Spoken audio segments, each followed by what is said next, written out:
Señal directa.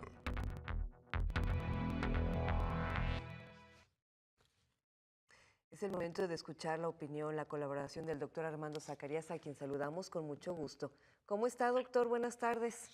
Muy buenas tardes, Josefina. Muchas gracias por esta oportunidad, que en realidad es un privilegio, de poder compartir con ustedes algunos aspectos de este escenario de eventos y de noticias que impactan nuestra vida cotidiana. Dentro del mar informativo que hemos tenido en las últimas semanas, hubo un acontecimiento que pareció dar una vuelta para atrás en el reloj de la historia de los medios mexicanos contemporáneos y que parecería más bien una anécdota de los años 80. Sin embargo, el evento del que hago referencia se trata de la renuncia de Leonardo Curcio al Nokia Radio 1000, en el que tenía desde hace 18 años una sección llamada La Tertulia en su programa Enfoque Noticias. En esa sección se analizaron muchos temas a través de ángulos muy diversos y era acompañado por dos periodistas destacados, María Amparo Casar y Ricardo Rafael. El 4 de octubre tuvo lugar la última emisión del programa, que cerró, como ya dijimos, un ciclo de 18 años al aire. De primera instancia, no parecería un tema que requiera la atención microscópica por, como lo señaló algún periodista, que se trata de una decisión empresarial y los medios, nos guste o no, son empresas. Y es ahí donde precisamente se requiere analizar, a la luz de algunos elementos contextuales, el peso de la decisión de cerrar un espacio de opinión. Desde una perspectiva legal, una empresa evidentemente tiene todo el derecho a tomar las decisiones que considere más adecuadas para el desarrollo del producto que genera, y serán las leyes del mercado las zonas que limiten o amplifiquen las expectativas que tiene para su producción. En el caso de los medios de comunicación, una importante parte de su desarrollo tiene históricamente una conexión directa con la aparición de los estados modernos y con el desarrollo de la democracia. Ahí radica un valor que vale la pena recordar. Así se constituye, como lo señaló uno de los importantes teóricos sobre este tema, Jürgen Habermas, que es una forma de raciocinio del público y constituida como mera prolongación del mismo, sigue siendo por completo una institución del público. Es decir, que se convierte en un elemento de opinión en el espacio público, en que desde una perspectiva de actor privado se resumen los intereses de una sociedad o de una comunidad al expresarse, y quiero resaltar este punto. Como ente privado en carácter público, sin ser el gobierno ni los actores propiamente productivos. Y entonces aquí llegamos al carácter ciudadano, con el que la información a través de los medios adquiere una relevancia fundamental al convertirse en un espacio no de gobierno o de otros actores de interés como los partidos políticos, pero que han logrado a lo largo de los últimos 200 años establecerse como una vía de expresión pública.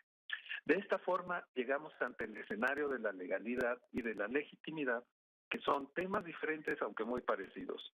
El compromiso de las empresas privadas de los medios de comunicación, al margen de los elementos de comercialización indispensables para su sobrevivencia, lo constituye un factor que solemos olvidar: la credibilidad.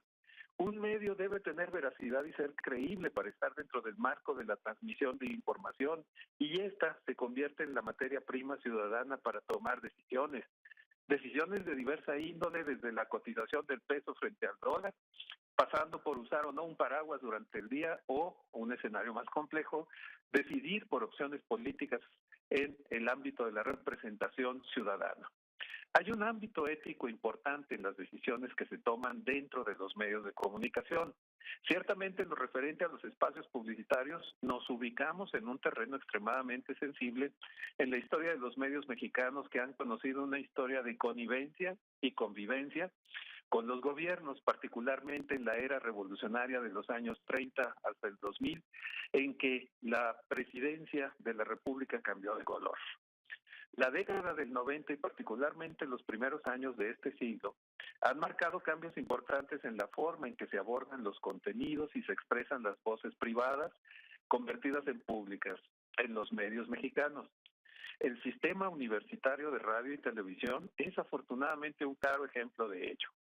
La democracia ha encontrado un importante espacio de proyección y de diálogo a través de los medios, no solamente de los actores políticos o de los partidos políticos, sino de la ciudadanía que ha tenido una presencia creciente en las discusiones sobre el desarrollo del Estado.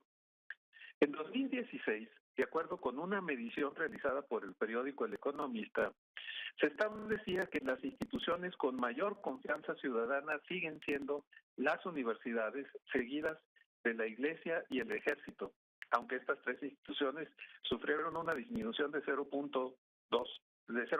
puntos, lo que las coloca en su nivel histórico más bajo.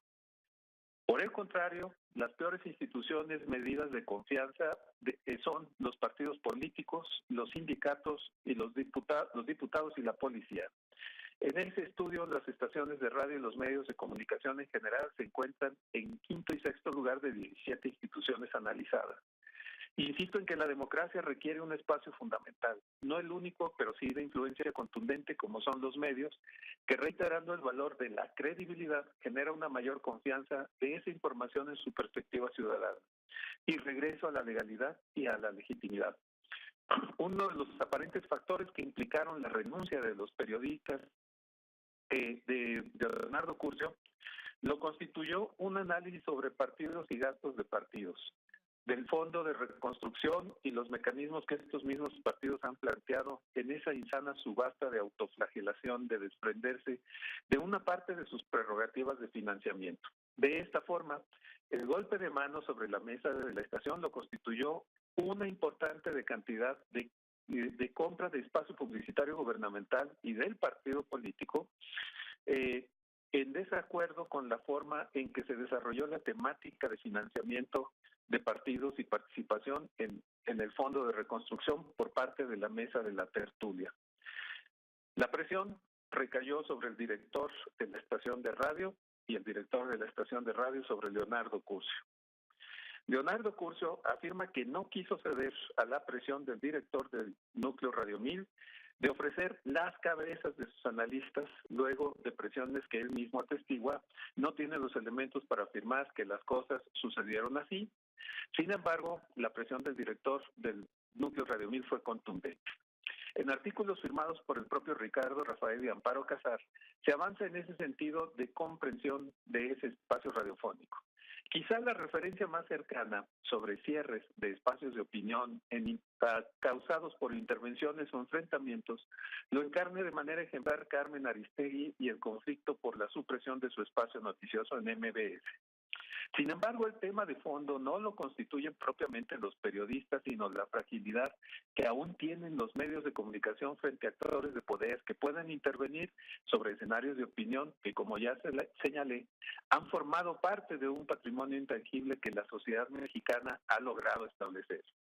El mantenimiento de la confianza en los medios es, pues, un elemento de primordial importancia y el evento de la desaparición de un espacio de opinión e información constituyen un delicado y significativo acto que requiere una atención particular.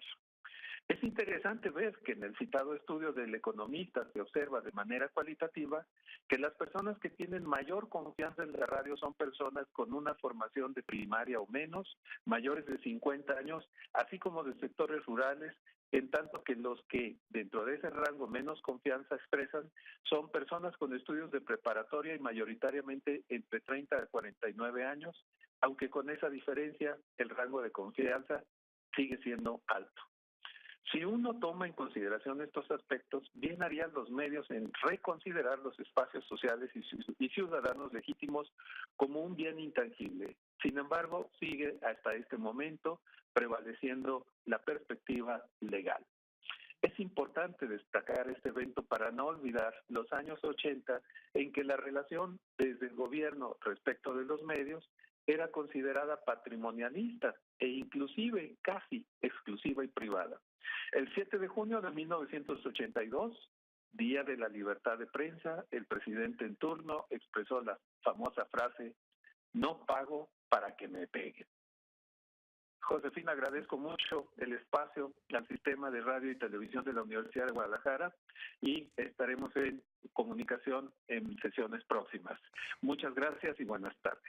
Al contrario, muchísimas gracias a usted, querido maestro, y hasta la próxima, hasta dentro de 8 días. Gracias. Es el doctor Armando Zacarías con esta su colaboración. El Leonardo Curcio, cuando se despidió de su programa, se me sentí que fui a mi funeral radiofónico. Vamos a una breve pausa. Después de la misma, lo más importante que se ha generado hasta este momento en información nacional e internacional. Regreso en 2 minutos.